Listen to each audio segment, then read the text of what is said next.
Even in the context of a series that regularly receives criticism for feeling formulaic, Pokémon Brilliant Diamond and Shining Pearl are particularly familiar.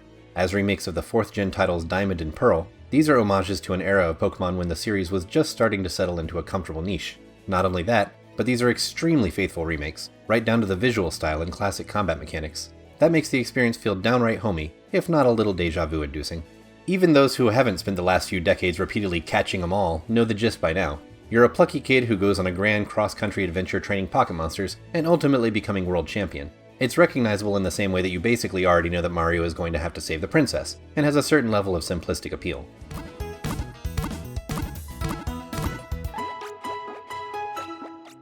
That same brand of simplicity is present in the mechanical underpinnings. Diamond and Pearl hailed from a simpler era of Pokémon, before full 3D became the norm. Instead, they harkened back to the series' roots as an overhead, sprite-based RPG. There would be a clear delineation between a grass tile and a town tile, and you would move from one to the other as if on a checkerboard.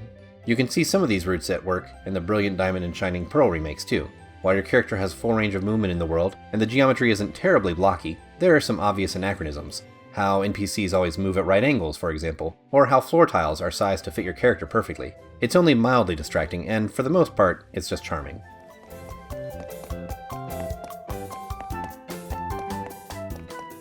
Equally charming is the art style itself, especially in the overworld. While the more recent Sword and Shield have adopted a more lithe, elongated style that looks similar to the various Pokémon animated series, Brilliant Diamond and Shining Pearl have translated the squat pixel art of the originals into an equally squat and adorable animated chibi style. Your character looks appropriately retro while simply exploring the tall grass or walking around town, but the style looks especially great when the camera zooms in closer during dialogue sequences. At those points, the artwork really shines because you get to see the contours and vibrancy of the characters. They look almost like living vinyl dolls.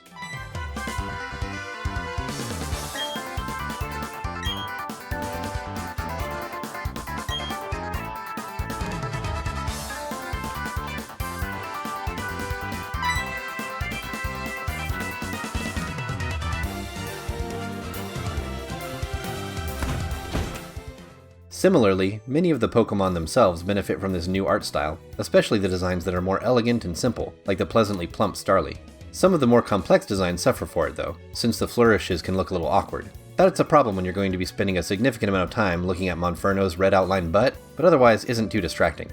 Your own characters and NPCs also change from their squat chibi forms into more Sword and Shield-like models during battles, and those look perfectly fine even if they have a little less personality. On top of the visual distinctions, these remakes pack some quality of life tweaks from their later games that make it easier to go back to this generation.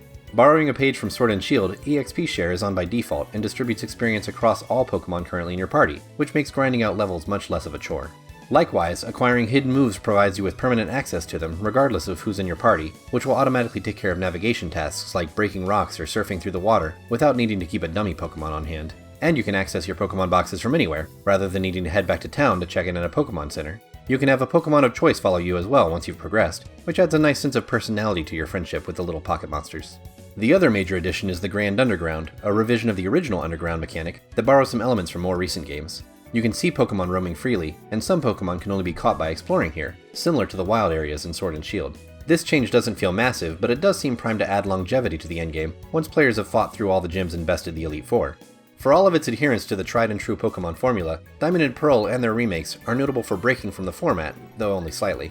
There's significantly more story quests that take place between gyms, especially on the back half, that prolong the adventure and help break up the pacing.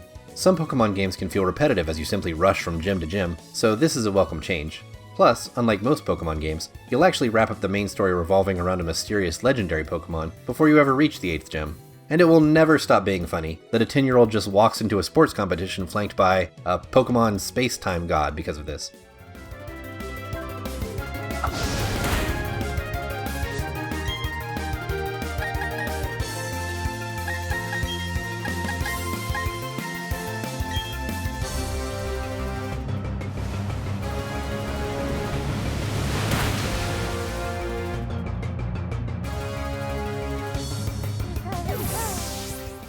While the main adventure is mostly smooth sailing, there is a surprising difficulty spike when you reach the Elite Four and Pokémon Champion, the final challenges representing the end of the main quest. This 5-battle gauntlet is meant to be the most challenging in the game, but it ramps up to such a higher degree than anything else in the game that it can make for a rude awakening.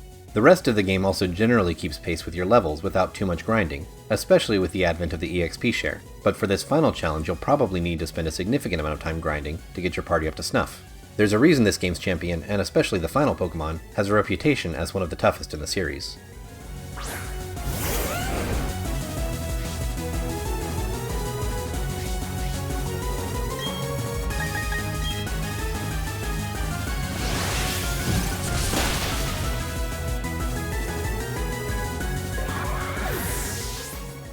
Pokémon Brilliant Diamond and Shining Pearl keep enough classic elements to feel like a comfy nostalgia trip, while smoothing over enough of the rough edges that they feel relatively contemporary with other recent Pokémon games.